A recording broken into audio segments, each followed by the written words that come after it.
My husband ended our marriage via text message. Dear wife, I'm off to live my best life with a sugar baby in Miami. P.S. I emptied our joint account. Ha ha ha. Good luck, I replied, knowing his luck was about to run out.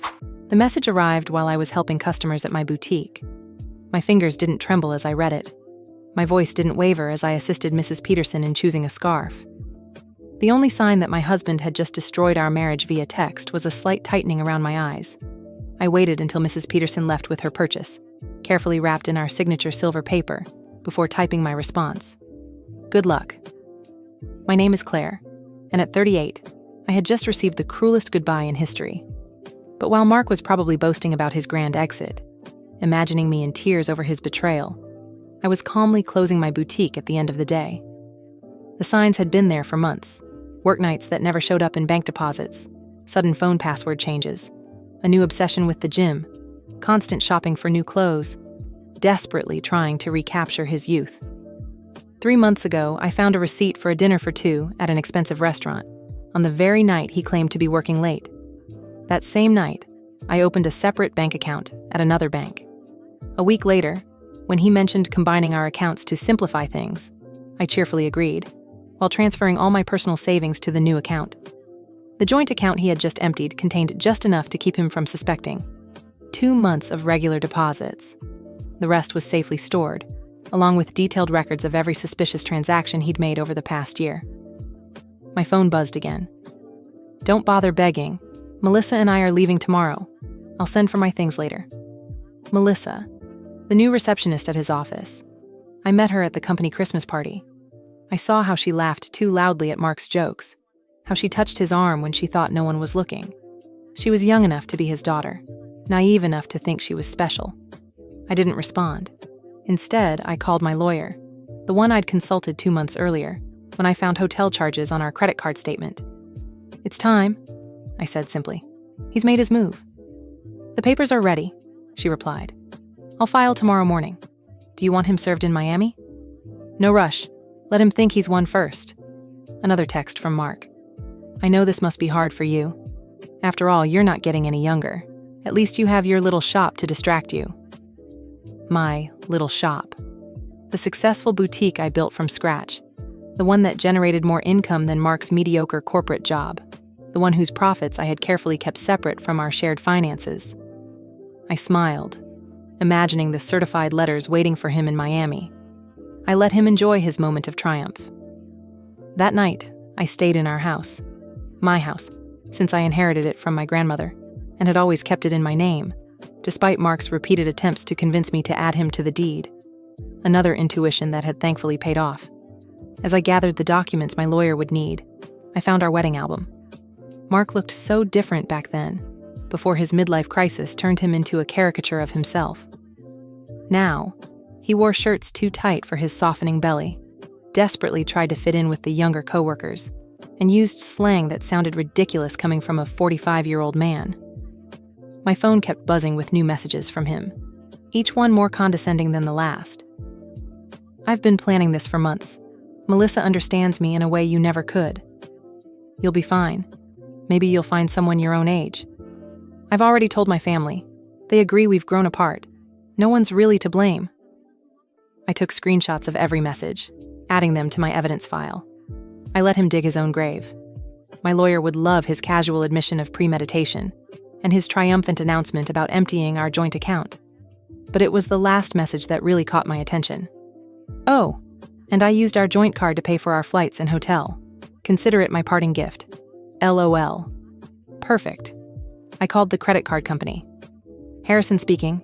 How can I help you? I need to report fraudulent charges and cancel a card immediately. Of course, ma'am. Can you identify the charges? 2 first-class tickets to Miami, purchased today, a stay at the Royal Palm, and I also need to remove my husband as an authorized user.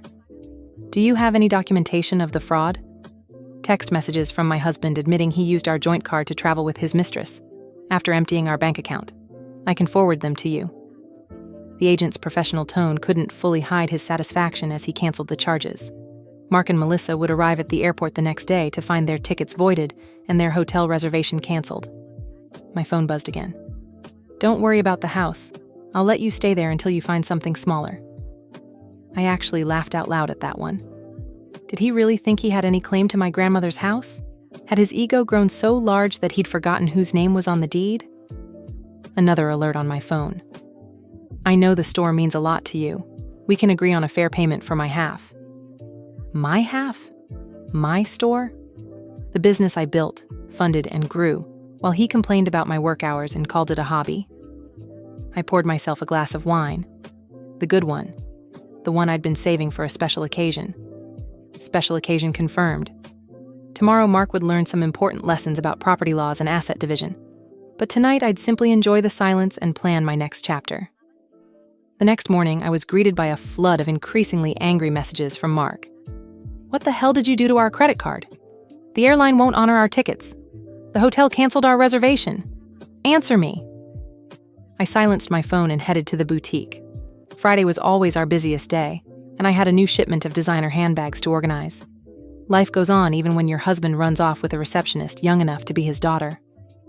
Around noon, I got a call from Mark's mother. Claire, sweetheart, Mark told us everything. He said you were always controlling, suffocating him, and now you're being vindictive, sabotaging his trip. I put her on speakerphone as I arranged the store's display.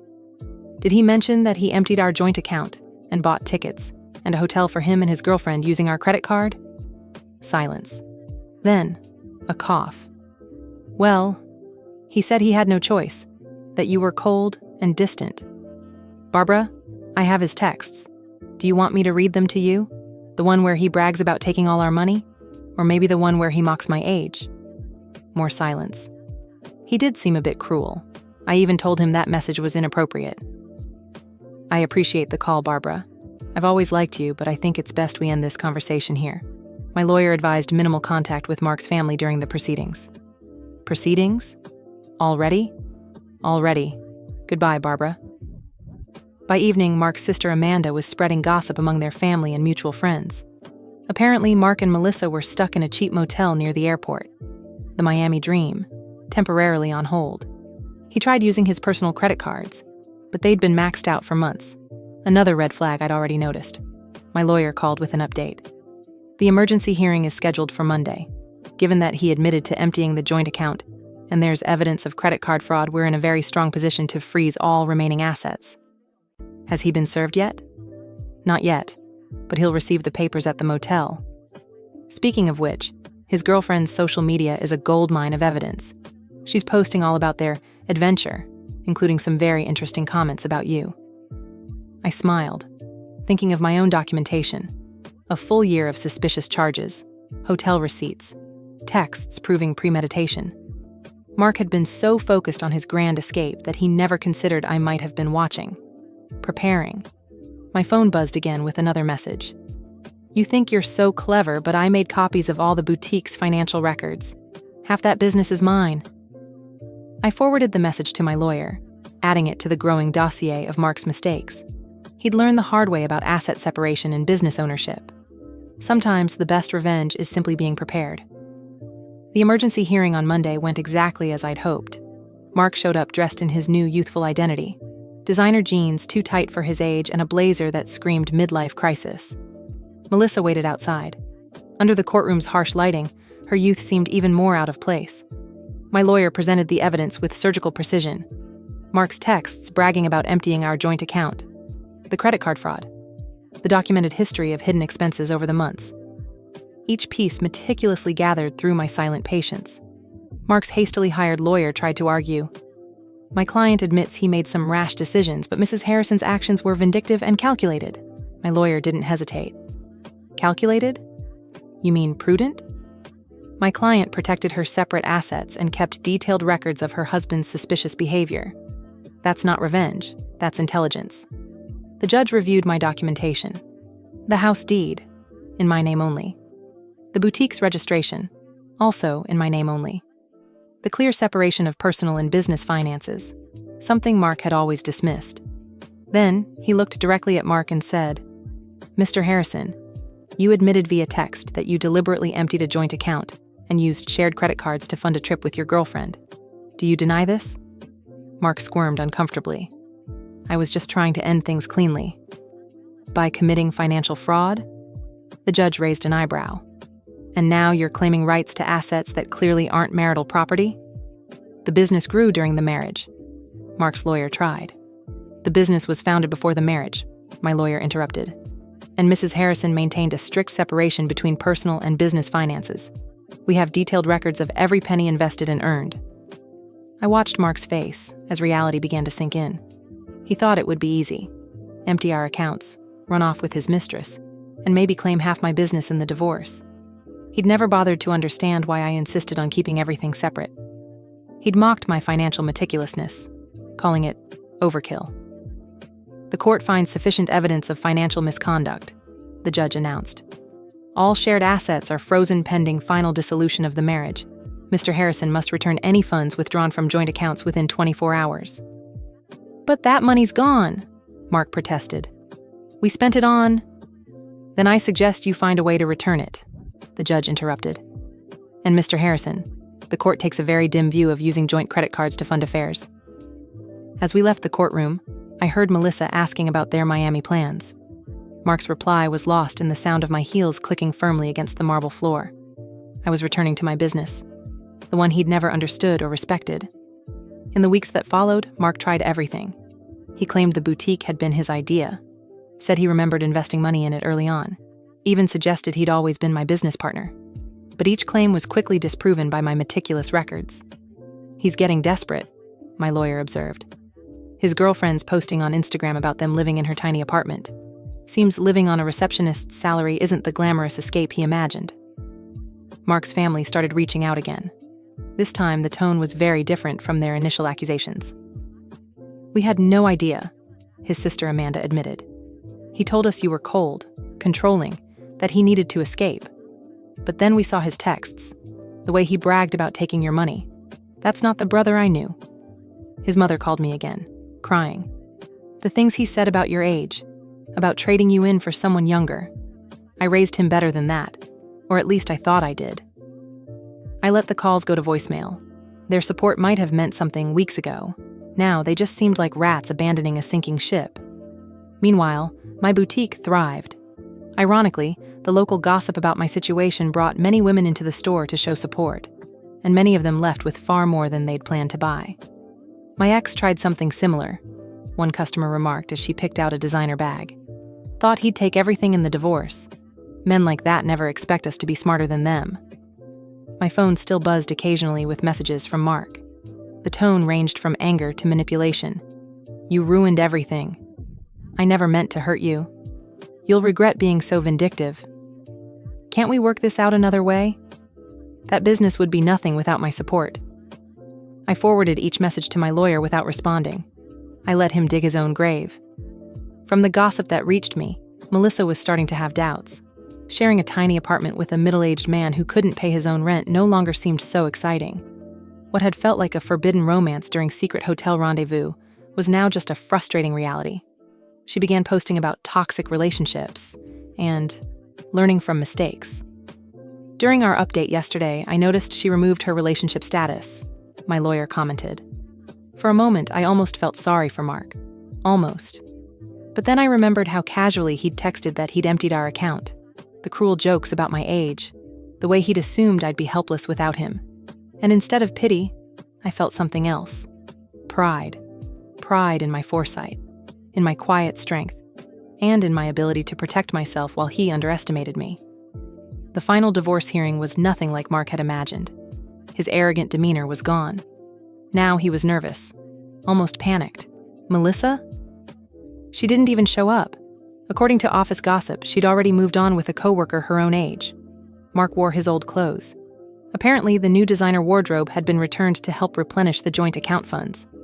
His lawyer looked exhausted, likely after weeks of trying to find loopholes in my airtight documentation of asset separation. Then, in one last, desperate attempt, he argued, Your Honor, despite the documentation proving asset separation, my client contributed to the growth of his wife's business through moral support and... Moral support? My lawyer interrupted. Like these texts where he belittles Mrs. Harrison's store, calling it a little shop, or these social media posts where he refers to the business as a hobby. The judge had seen enough. The final settlement reflected my careful planning. I kept my house, my business, and all my separate assets. Mark got his personal belongings and his car, which was worth less than what he owed on it. "You destroyed me," he hissed as we left the courtroom. "I'll have to move back in with my parents." "No, Mark. You destroyed yourself. I just made sure you didn't take me down with you." His mother waited outside, ready to drive him home. His new home, at 45. The irony wasn't lost on anyone. The man who'd mocked my age was now back in his childhood bedroom. Meanwhile, I went back to running my successful business. "You planned this all along," he accused me. "You knew this would happen." "No," I replied calmly. "I just paid attention. And unlike you, I always understood the value of keeping good records."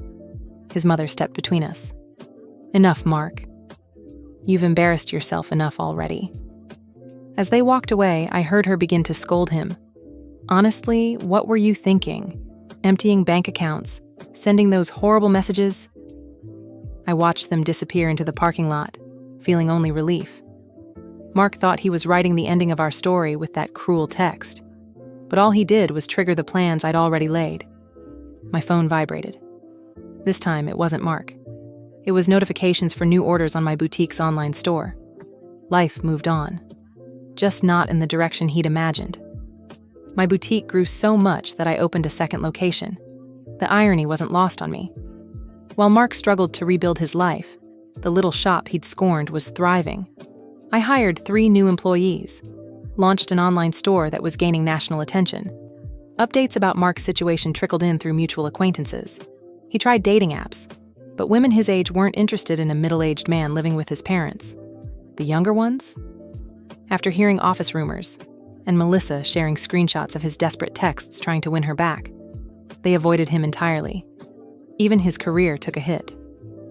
HR opened an investigation into his relationship with a subordinate. The result? A formal warning. The promotion he'd expected went to someone else, someone without a history of inappropriate entanglements with receptionists. He tried claiming age discrimination. Amanda told me during an unexpected visit to the boutique. Said they were punishing him for dating someone younger. "What did HR do?" I asked. Added the complaint to his file. I was surprised to see his sister in my store, but her presence spoke volumes about how much Mark had alienated his own family. "I know we didn't support you at first," she admitted, running her fingers over a silk scarf. "He played the victim so well. But after seeing how he handled all this, how he acted afterward, I'm ashamed I believed him." My lawyer kept me updated on Mark's attempts to contest the divorce settlement. Every petition was denied. Every claim of unfair distribution was rejected based on the evidence. His own actions. "Can you believe he tried to argue that the text about emptying the account was just a joke?" she told me, laughing. "What did the judge say?" Asked if that made the theft any less illegal. The boutique's success brought unexpected validation. Local business magazines wanted to tell my story, not as the betrayed wife, but as a savvy entrepreneur who protected her interests. Young entrepreneurs sought my advice on keeping personal and business finances separate. "The best protection is preparation," I explained to a young woman who reminded me of Melissa.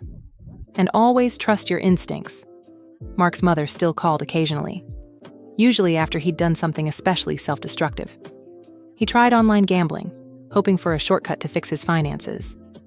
Then joined a pyramid scheme promising quick returns. Every attempt to reclaim his old lifestyle only dug him deeper. "I don't know where we went wrong with him," his mother sighed during one call.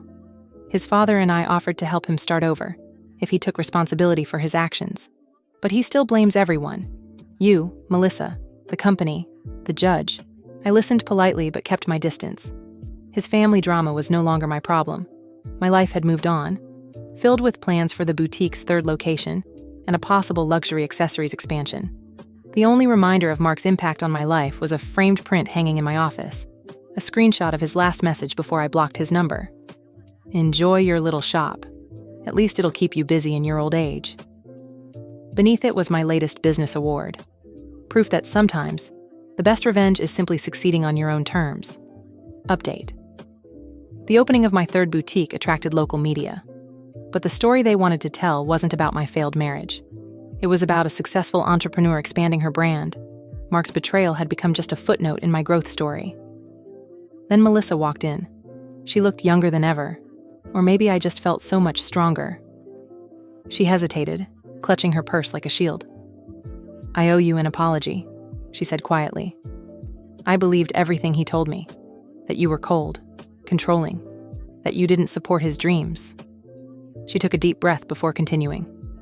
"But then I saw him try the same manipulation tricks on me when things got tough. I kept arranging a display of designer sunglasses. Those weren't dreams, Melissa. They were escapes. There's a difference. I know that now." She paused, then added, "When you froze the accounts, he tried moving into my apartment. Thought it'd be temporary. After 2 weeks of listening to complaints about my closet size and suggestions that I take out a loan for a bigger place." She hesitated, as if laughing at herself. "I understood what you meant about dreams and escapes." I laughed. "Let me guess. He had big plans, but no way to fund them?" "Exactly. Everything would work out when his investments paid off. When he got that promotion. When crypto went up." She shook her head. "I'm dating someone my age now. We have student loans and a tiny apartment, but at least we're building something real." After Melissa left, my assistant manager leaned in and whispered, "Was that the girlfriend?" "No," I said with a small smile. "Just another woman who learned the same lesson I did." Speaking of lessons, I nodded toward a young couple examining designer handbags. "Let's discuss your idea for expanding our accessories line." My boutique had become more than a business. It was a symbol of independence, of resilience, of the power of preparation. Young entrepreneurs often asked for my advice, and I always emphasized protecting their assets. Mark's mother called one last time, not to talk about him, but to thank me. "You taught our family an important lesson," she said, "about not enabling bad behavior, about no longer making excuses for cruelty. Mark still lives with us, still blames everyone for his problems, but we're no longer defending his actions."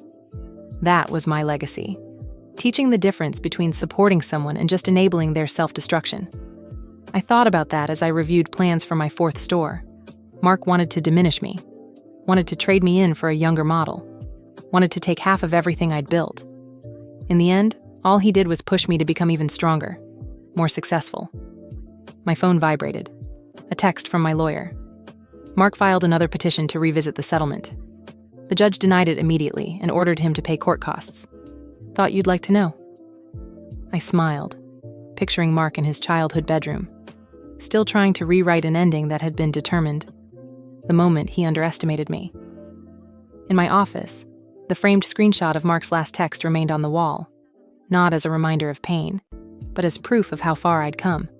Beneath it hung a sign with a phrase, "Success is the best revenge." If you were in her place, what would you have done differently? Leave your comment.